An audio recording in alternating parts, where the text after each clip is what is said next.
Assalamualaikum warahmatullahi wabarakatuh. Perkenalkan, nama saya Rizka Widiarti dengan NIM 28920500001. Saya dari Prodi Manajemen Universitas Pancasakti Bekasi. Video kali ini untuk memenuhi tugas UTS saya pada mata kuliah Perpajakan 2 dengan dosen pengampu Bapak Muhammad Taufan Nugroho, SSIMM. Dan materi yang akan saya sampaikan nanti yaitu yang pertama, dasar-dasar perpajakan, yang kedua, timbulnya pajak berutang, yang ketiga, jenis-jenis pajak penghasilan, dan yang keempat, ada pajak bumi dan juga bangunan. Yang pertama yaitu dasar-dasar perpajakan. Di sini ada pengertian perpajakan bahwa pajak adalah iuran wajib kepada negara yang dapat dipaksakan tanpa kontraprestasi langsung. Pajak dapat dipaksakan atau dipungut sesuai dengan ketentuan dan perundang-undangan yang berlaku, tanpa jasa timbal balik atau kontraprestasi langsung yang dapat ditunjukkan secara langsung. Dan pajak digunakan untuk membiayai rumah tangga negara atau pemerintah. Pajak dapat pula mempunyai tujuan yang tidak budgeter, yaitu mengatur. Selanjutnya ada fungsi perpajakan. Yang pertama ada fungsi anggaran, yaitu dalam fungsi ini pajak merupakan salah satu sumber penerimaan pemerintah untuk membiayai pengeluaran rutin maupun pembangunan. Dan fungsi yang kedua yaitu fungsi mengatur. Dalam fungsi ini, pajak dianggap mengatur dan mencapai tujuan tertentu di bidang politik, ekonomi, budaya, sosial keamanan, dan juga pertahanan. Dan yang selanjutnya ada macam-macam pungutan di Indonesia. Yang pertama yaitu pajak, yang kedua retribusi, yang ketiga sumbangan atau iuran, dan yang keempat ada penerimaan negara bukan pajak. Hal ini diatur dalam Undang-Undang Nomor 20 Tahun 1997. Dan selanjutnya ada jenis-jenis pajak. Ada 3 jenis pajak. Yang pertama yaitu pajak menurut golongan. Menurut golongan ini ada pajak langsung dan juga tidak langsung. Jenis pajak yang kedua menurut sifatnya. Ada pajak subjektif dan objektif. Pajak yang ketiga yaitu menurut pemungut. Ada pajak pusat dan juga ada pajak daerah. Oke, yang selanjutnya ada asas dalam perpajakan. Yang pertama ada asas yuridis. Asas ini memandang dari sudut hukum. Setiap perundang-undangan perpajakan harus menjamin adanya hukum yang mengatakan keadilan yang tegas, baik bagi negara yang mengungut pajak maupun bagi rakyat sebagai wajib pajak. Asas yang kedua yaitu asas ekonomi. Secara ekonomi, beban pajak langsung tidak menahan harga jual. Sebaliknya, pada pajak tidak langsung yang pemungutannya dilakukan oleh pihak ketiga sebagai pemungut biasanya menambah harga dan merupakan unsur meninggikan harga barang. Asas yang ketiga yaitu asas finansial. Dengan berasas finansial, banyak jenis-jenis pajak daerah yang tidak dilaksanakan pemungutannya, seperti pajak atas kendaraan tidak bermotor, pajak rumah tangga, atas objek perabot rumah tangga. Dan asas yang keempat yaitu asas domisili, sumber, dan nasionalitas. Unsur yang menentukan dikenakan pajak atau tidak adalah unsur sumber dan objek pajak. Sedangkan unsur terutang pajak adalah tidak tergantung pada ada tidaknya dasar perhitungan. Asas kelima yaitu asas domisili. Asas ini disebut juga asas tempat tinggal bagi wajib pajak perseorangan dan asas tempat kedudukan bagi wajib pajak badan. Asas selanjutnya ada asas sumber. Asas ini lebih menekankan sumber di mana objek pajak diperoleh.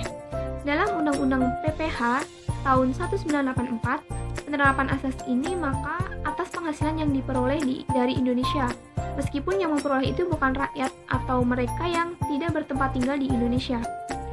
Dan asas yang terakhir yaitu asas kebangsaan.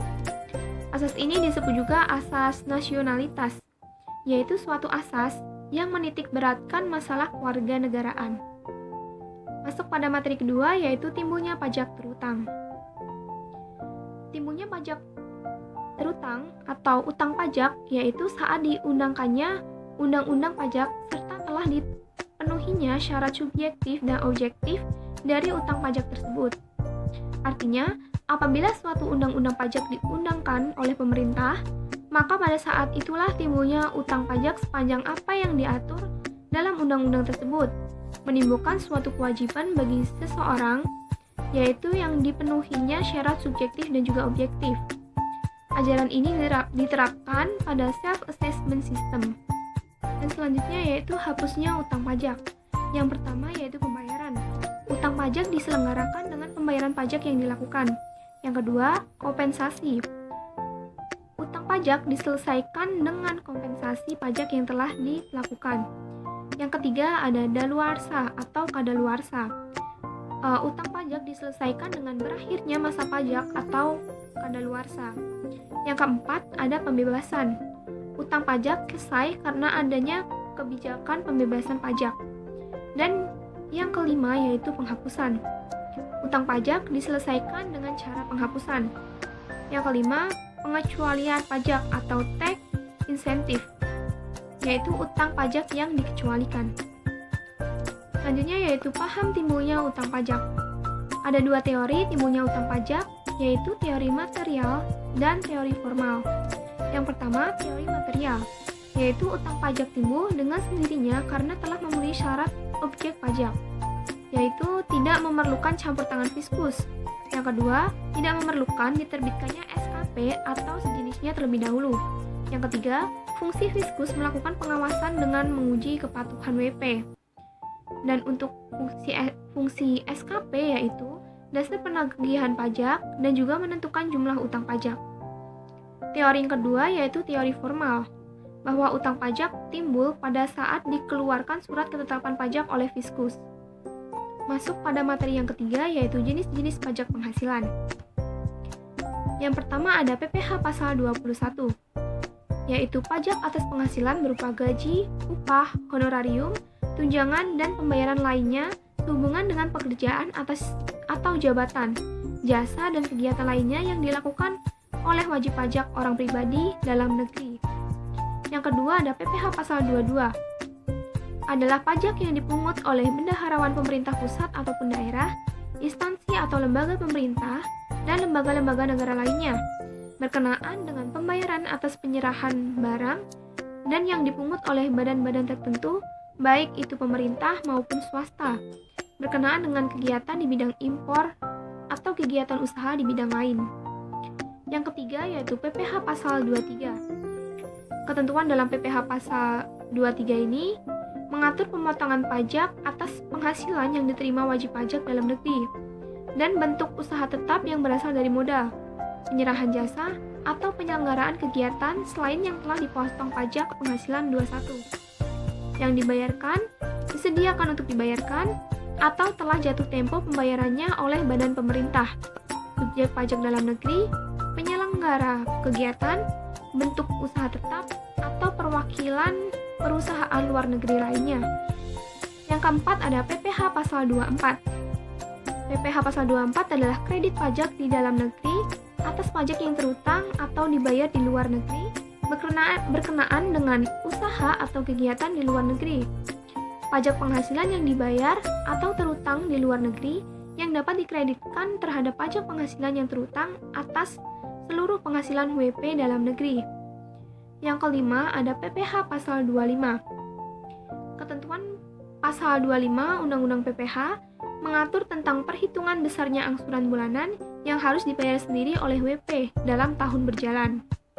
Pembayaran pajak dalam tahun berjalan dapat dilakukan dengan yang pertama, WP membayar sendiri, dan yang kedua, melalui pemotongan atau pemungutan oleh pihak ketiga. Dan yang keenam ada PPh pasal 26, yaitu pajak penghasilan yang dikenakan atas penghasilan yang bersumber dari Indonesia yang diterima atau diperoleh WPLN selain BUT di Indonesia. Pemotongan yang bersifat final atas penghasilan yang bersumber dari Indonesia yang diterima atau diperoleh wajib pajak luar negeri selain BUT. Dan materi yang terakhir yaitu pajak bumi dan bangunan. Pajak bumi dan bangunan atau yang disingkat dengan PBB adalah pajak yang ditanggungkan atas tanah dan bangunan. Pajak tersebut dikenakan karena adanya keuntungan atau kedudukan sosial ekonomi yang lebih baik karena hak atas tanah dan bangunan yang sudah ditempatinya. Di sini ada cara menghitung pajak bumi dan bangunan. Rumus dalam perhitungan pajak bumi dan bangunan adalah 0,5% dari nilai NJKP atau nilai jual kena pajak. Sedangkan untuk memperoleh nilai NJKP adalah 20% dari NJOP atau nilai jual objek pajak. Jadi, bagi kita yang memiliki usaha dengan banyak bangunan yang memiliki harga tinggi, kita perlu untuk menyisihkan sebagian uang untuk membayar pajak PBB tahunan. Dan di sini ada contohnya, yaitu diketahui bahwa NJOP suatu objek pajak senilai 2 juta, maka untuk menghitung berapa PBB yang harus disetorkan dapat dimulai dengan mengetahui terlebih dahulu NJKP-nya, yaitu NJKP-nya 20% dikali 2 juta sama dengan memperoleh 400.000. Dan setelah diketahui nilai NJKP-nya, kemudian kita bisa menghitung PBB-nya, yaitu 0,5% dikalikan dengan hasil NJKP, yaitu 400.000, dan mendapatkan 2.000. Sekian pemaparan materi dari saya, semoga apa yang saya sampaikan bermanfaat. Kurang dan lebihnya saya mohon maaf. Terima kasih. Wassalamualaikum warahmatullahi wabarakatuh.